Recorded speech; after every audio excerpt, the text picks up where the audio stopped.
Hi, everybody. Welcome to Talking Insights. I'm your host, Antonio, and today I'm delighted to welcome Michelle Harrison. Michelle is the global president of Varian Group, one of the world's leading research, evidence, evaluation, and advisory organizations, helping governments, public institutions, and businesses better understand the societies they serve. Throughout her career, Michelle has worked at the intersection of public opinion, behavioral science, public opinion, and social change, advising leaders around the world on some of the most pressing issues facing society today.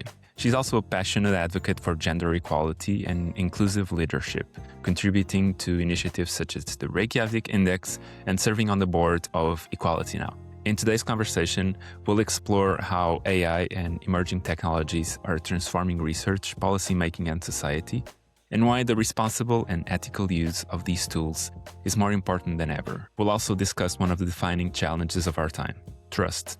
How governments, institutions, and organizations can build and maintain public confidence in an increasingly complex world. And finally, we'll look at the future, discussing the role of the younger generations in shaping decisions that affect society, and ensuring their voices are heard is critical to creating more inclusive and sustainable outcomes. Now, without further ado, Michelle, welcome to the show.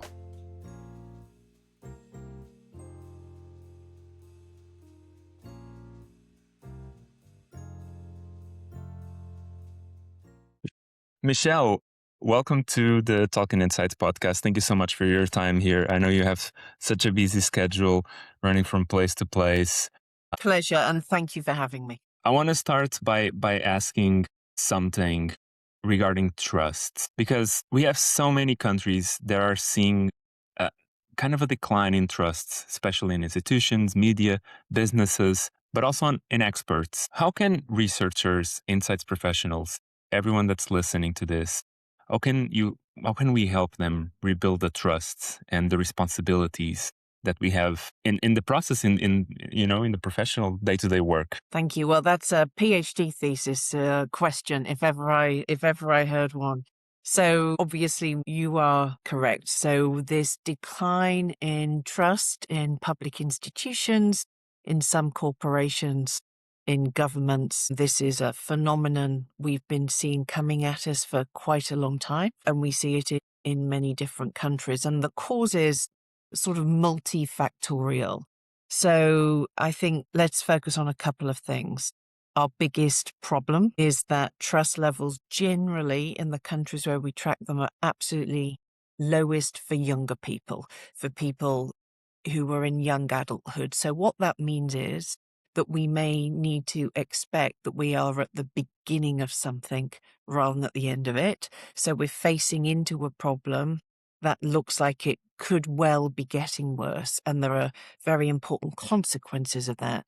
Secondly, our sector, the people who create evidence that is used for public policy making or for decisions used by corporations to plan their markets, they themselves are not responsible or able to control the disinformation that is permeating the information landscape. We don't have control over the information landscape as such. However, as I talked about at the last SMR conference that I spoke at, what we do have as a sector is the ability to self-regulate, be very clear on our own moral compass, and as a sector align about what truth looks like, how we communicate it, and how we create that and share that with clients. And so I think we have an opportunity and a responsibility to work together to ensure that we are providing our clients in the public and the private sectors with what we refer to as decision grade evidence for their decision making. Do you feel that this declining in trust is bigger in some parts of the world than in others, or it's kind of equal everywhere else?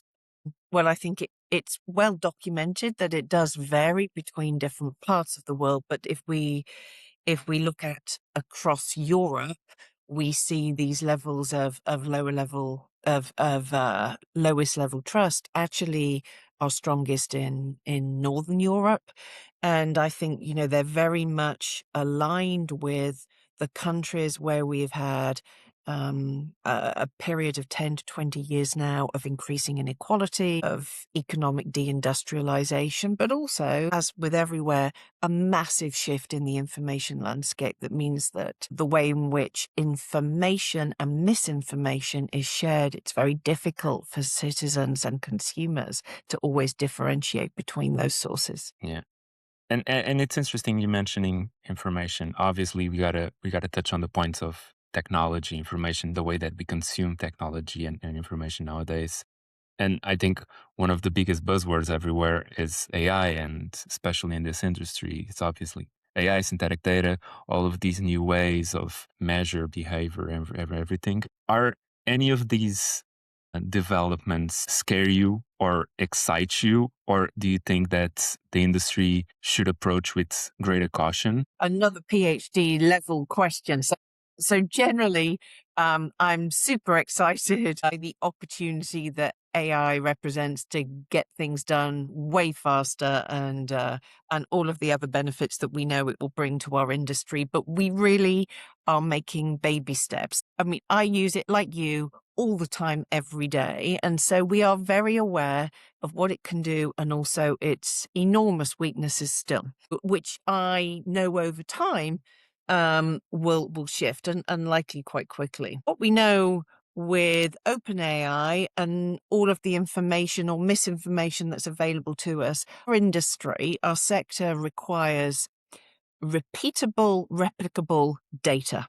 And we know that in order to represent or create a source of truth, it has to be repeatable, replicable.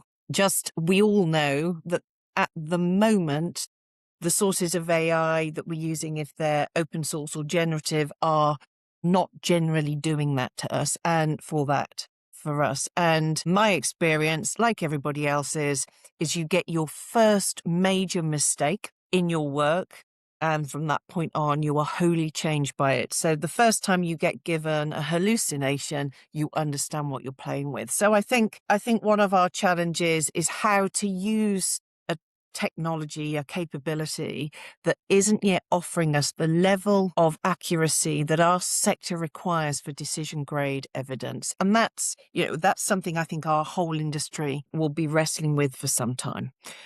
Just repeat for me, Antonio, your second question. It was if there's any of these technology or any new evolutions, the way that we consume, that you should think that we should approach with greater caution, or maybe think twice about, because I feel like sometimes in this, especially like lately, when we go to conferences, not just the SMR conferences, but all of everywhere else, especially in market research and the insights industry, everyone is jumping into like the AI synthetic data. Everyone is like, this is the next big thing. We gotta jump on boards, otherwise we're gonna miss the boat. But I feel like sometimes there's some cautions with it. There's some things that we should think about.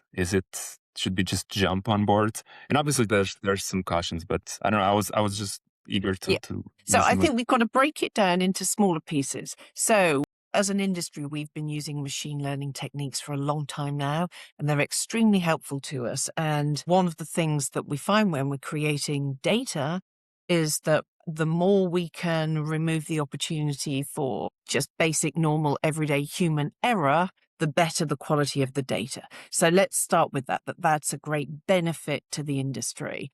But when we think about generative AI, or whether that is just literally doing desk-based research to create literature reviews or more significant work, we know at the moment the level of accuracy and repeatability is not quite there yet for it to be decision-grade evidence. And then I think with agentic, we have a whole bunch of other issues because of the serious potential for this to operate to the detriment of what we might call convenience panels. The digital revolution that's worked very well for market research and commercial research, particularly, less so government research, that the opportunity for that to get corrupted by agentic tools is serious, and that's got to be wrestled with. So let's look at those three things differently. But overall, as with all other innovations that we see in our sector, our job is to work out how they can be used to improve the quality of the evidence we're providing to our clients, and to reduce costs, to increase the value, the sort of public realm value of our work. So we look at all of those things from that perspective, expecting, that our innovation continues to evolve every day. I have, though, a couple of different areas that I think are specific to this moment of innovation and potential revolution. And the first is the speed of change that we're seeing in citizen behavior. And as a result of sort of this new geopolitical paradigm, we're seeing changes in the values and attitudes and correlations with social demographics amongst citizens. And so whilst synthetic data offers this opportunity for us to reduce cost, increase speed, I think this is a difficult moment to get that balance right, because synthetic data is only going to be valuable to our clients if we are able to maintain its coherence and how relevant it is to the speed at which values and attitudes are changing. So in order for a synthetic data sample to have longevity, it's got to be managed by organizations that are able to really understand the speed of change in citizens' values and attitudes. Otherwise, you end up with a legacy data set that isn't going to provide clients with what they need. So that's my first concern about this, that synthetic data is in danger of having the possibility to very quickly become outdated.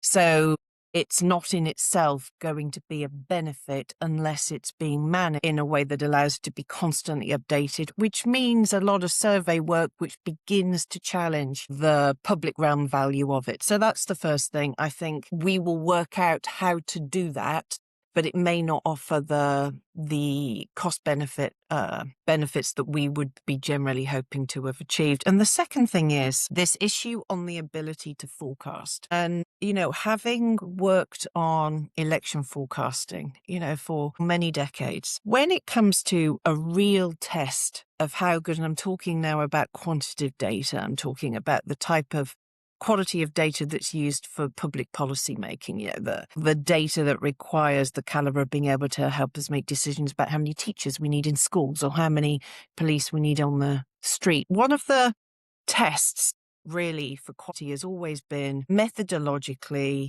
are you working with teams who have the ability to demonstrate that they can forecast what's going to happen and that they can use the variety of methods that we have available to judge how people are going to behave. And one of the tests of that is election forecasting. And in all the years I have had the privilege of being around really highly able electoral experts, we have never yet across Varian Group, and this is, being the client partners on some of the world's largest democratic events like the European parliamentary elections, we have not yet come to any way of being able to make accurate forecasts that don't involve asking people directly what they think and how they're expecting to behave. And so we have not yet come to a non-survey opportunity that is accurate enough to forecast behaviors at elections.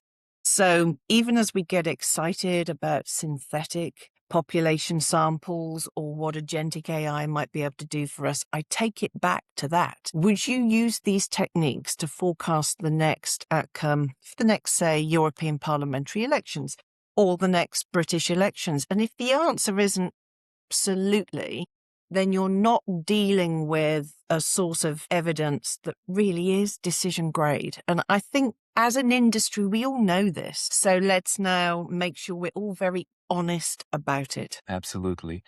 And I was hearing you speak, and you spent a bunch of years working and studying leadership, inclusion, social attitudes, all of these things. And I keep thinking, like, with all of these synthetic personas, all of these AI, where does this enter? Like, where is inclusion in all of this? How do we make sure that, everyone is actually everyone? And how do we make sure that there's actually inclusivity in all of these studies? Yeah, I don't know. That's Yeah. that's what I was. Great question. And I think, then what that depends on is the organizational purpose and values of the people doing that work.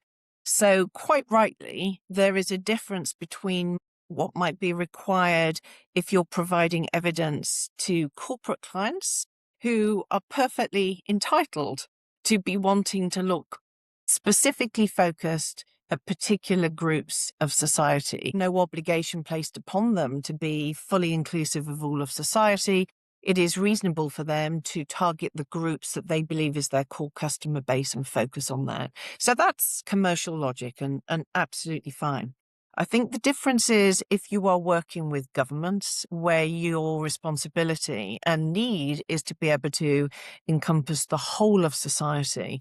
And governments tend to have a lot of their public policy focused on those groups who need the most help or the most cost the taxpayer, the biggest burden for all of those obvious reasons. And therefore, for the purpose of public realm research, there is a burden placed on those research organizations, quite rightly, that they are truly capable of reaching all parts of society, are fully inclusive, and that it's part of their DNA really that they do that. So for, obviously for an organization, a company like Varian, that is what we exist to do, to be able to reach all parts of society. And obviously there are others in our sector that have that same ability. But I would say they're really quite different. And they also require a different perspective and a different capability amongst the researchers. Yeah.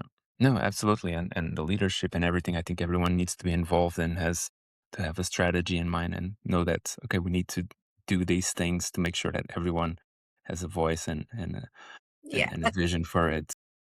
Antonio, what it then also means is what are we doing with the infrastructure, with the sophisticated infrastructure that supports that?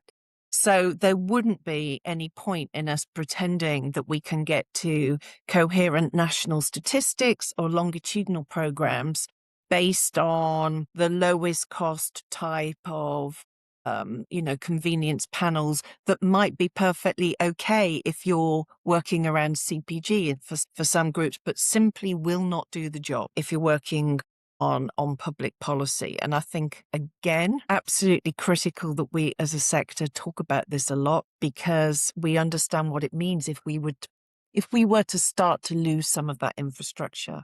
It would inherently compromise the ability of us as organizations to work with our partners on sort of the evidence-based policy cycle.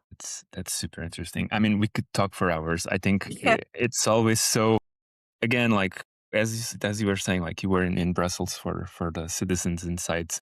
I think that the speak were so interesting. The way that you explain everything, it was so interesting that we obviously had to come back and explain more things. Again, I have so many more questions, but due to time, I just have one more, which is kind of a look back at your career, at everything that you've done so far. If you could point at one or two of the major shifts that happen in like public opinions, public attitudes, and human behavior in the past few years, what do you think it's like the biggest one or like the one that's more underestimated? Yeah. So something happened in the late noughties that has led to where we are. So when I first started in sort of studying public opinion and values and attitudes in the late 90s. And this would be familiar across what we would now see as the middle powers and America at the time. You commonly had consensus and majorities around values and beliefs. So 60 to 70% of a population would align and agree around a particular set of values. And also, younger people at that time was still the group that would generally be seen to have what we might call the most progressive value points, as in driving change into the future rather than wishing to retain values and attitudes from the past. Now we move on. Once the 2008 crisis happened and economic inequality started to really bear down, together with a whole bunch of other drivers, we saw some changes and we moved to very common 49-51 splits in society. We've seen that in America. We saw it in the UK over Brexit. This loss of the middle and this movement toward more extreme or polarized views at the edges, and just a much lower amount of consensus at the heart of society. And this now is the mode that we're operating in. And alongside that, for the first time, actually, since we've tracked it, for the first time since the 90s, we've seen groups of young people, highly polarized because they contain some of the most progressive people that have ever walked the earth, but also a different group. And we no longer now can assume that young people will be the most progressive group in some areas of values and attitudes. These are quite profound changes. And I would say they started to come through most powerfully 5-6 years ago, where I would see data coming in, and initially I would say to the teams, that data looks slightly odd, let's just check it, before actually you realize the data isn't odd, just the world has changed. So I think that's the biggest difference we've seen. Do you think that that's because of the access to the information that we have nowadays? Like young people have so much access to information, and basically we can see all the perspectives, or at least we can say that we try to see all the perspectives. Do you think it's because of that? Something as significant as this in terms of paradigm shift, beliefs and attitudes, there can be multiple different things going on. Shift, the change in the communication media landscape is a significant part of it. But I think we can't really understand it without looking at some of the other things. Young people are, as a cohort across Europe, quite significantly disadvantaged. The wealth in society is now sitting with people over the age of 50. Loneliness epidemic, which is now the biggest sort of wicked social problem. It used to be associated with later life. It's now associated with younger people. So I think young people are so disenfranchised overall in these changes that have happened that unless we really put them back at the heart of all of our decision making as societies, we're not going to get to address this. That's fascinating. Yeah, that's very interesting. It's definitely food for thought. Michelle, thank you so much for your time. Thank you so much for again coming on the show and giving us this great speech. We hope to see you again very soon. And that's all for today, folks. Talking Insights is a production of Research World and SMR, bringing you the stories, voices, and ideas shaping the insights community around the world. If you'd like to be featured in a future episode, share your story, or learn more about sponsoring opportunities, send us an email at podcast@smr.org. And don't forget to like, follow, and subscribe wherever you listen to your podcasts. And join us next week for another great conversation. See you.